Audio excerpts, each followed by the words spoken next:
প্রায় 2 সপ্তাহ হয়ে গেল।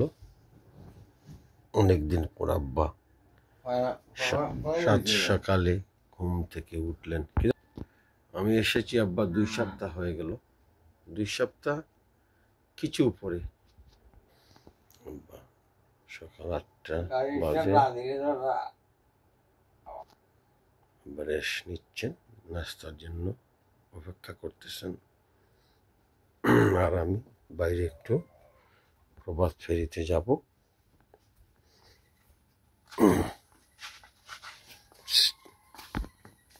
মেঘলা আকাশ,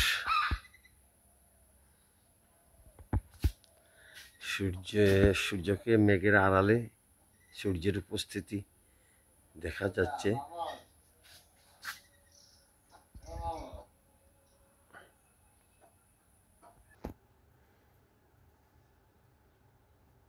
চাই দেয়নি বানারা চা বানারা মর্নিং ওয়ার্কে নি। আসসালামু আলাইকুম। মর্নিং ওয়ার্ক আমিও যাইতাম। মর্নিং ওয়ার্ক দেখি দেওয়া না বাঙ্গুন না কিতা। আজকে অক্টোবরের 3 তারিখ নি নাতি বাঙ্গন শাহিনুর বাঙ্গন গাছ।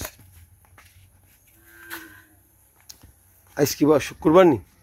হ্যাঁ ইয়াল্লা 3 শুক্রবার পাইলাম বা আইলাম বুধবারে আইলাম 18 তারিখে আইলাম 18 সেপ্টেম্বর।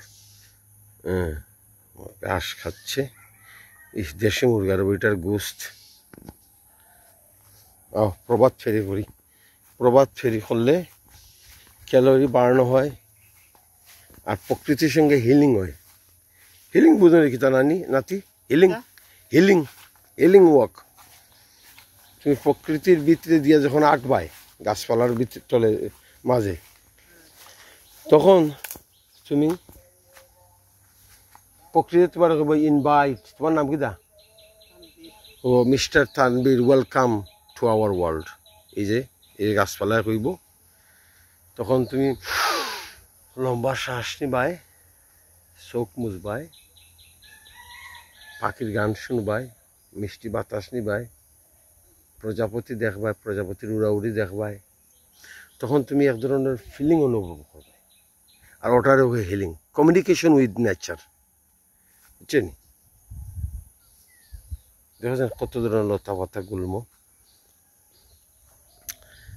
আজকে আমার কততম দিন? 18 তারিখ হইলে 12 আর ইবাদি 3 15তম দিন। আজ 15তম দিন আমার। 15তম দিনেও আমাদের বাড়ির প্রাত্যহিক মানে প্রতিদিনের দৃশ্যাবলী, সকালের দৃশ্যাবলী রেকর্ড করছি। এটা একটা কি জাত পাখি? খানিকার এটা দোয়েল পাখি। দোয়েল পাখিটা খাবার খাচ্ছে। কয়টা দোয়েল পাখি? দুইটা। দোয়েল পাখির পাশাপাশি গৃহপালিত পাখিরা যেমন বেশ কয়েকটি মুরগ আনাতি আটি। আহা কচু কচুত লতয় নিবা লতয় নি কচু গাছ। এটা কি তা এই গাছটা না? হ্যাঁ তেজপাতা নেবা কে খুঁজি? না না না, এটা বনেলা যে ফুটকি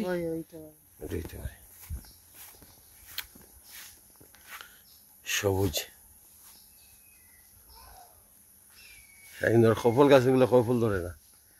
সাত সকালের বাড়ি একেবারে নীরব। আসো নাতি, আসো আসো। মুরগেরা দেশি মুরগ।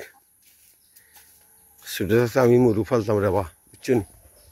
ও নাতি, আমি তো মুরগ ফালতাম। আমি মুরগ ফালতাম। আমার 3-4টা মুরগি আছিল। বাচ্চা দিত, মুরগ বড় হইতো। পরে মুরগ গোড়া আমার কাছ থেকে তারা কিনে নিতা। মাইয়ে মুরগ কিনে দিতা 60 টাকা দিয়ে একটা মুরগ, বড় মুরগা। অনেক সময় দিয়ে মরে দিত মুরগ। ওকে তা এ সময় মুরগর বেমার আইতো রেবো, এই বেমার আইতো।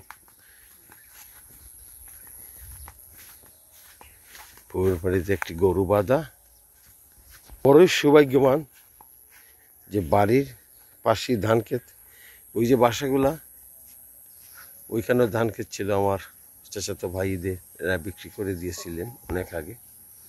একেবারে রোড পর্যন্ত তাদের জমি ছিল, ধান ক্ষেত ছিল। এখানে কোনো বাড়িঘর ছিল না, এখানেও বাড়িঘর হয়েছে। জনসংখ্যার বিস্ফোরণে মাঠ ঘাট প্রকৃতি প্রান্তর কৃষি জমি জলাভূমি সব কি হচ্ছে নাতি বিলীন হয়ে যাচ্ছে। বিলীন হয়ে গেছে।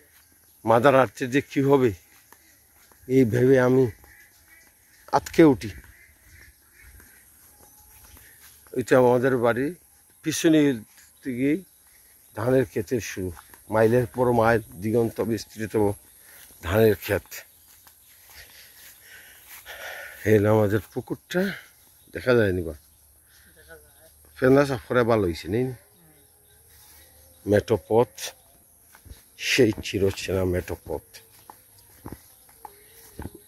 অনেক পানি জমে গেছে রে শনি, অনেক পানি জমে গেছে।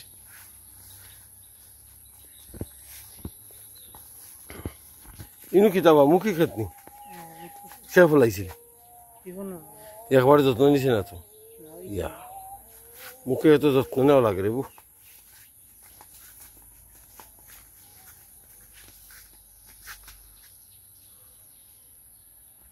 আমার বেলা যে যায় সাজ বেলাতে তোমার।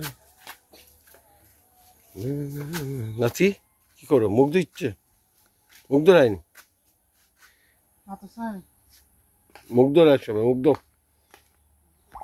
আর খালা যাবে খেবে। যদি আলাদা এই লুপির ফুয়া দিকে নানাকে, আরে তুই নানার হুঙ্গা দেশটা কেন মা দে, তুই লুবির ফুল। হ্যাঁ, তোর নাম কি? ভালো আছো?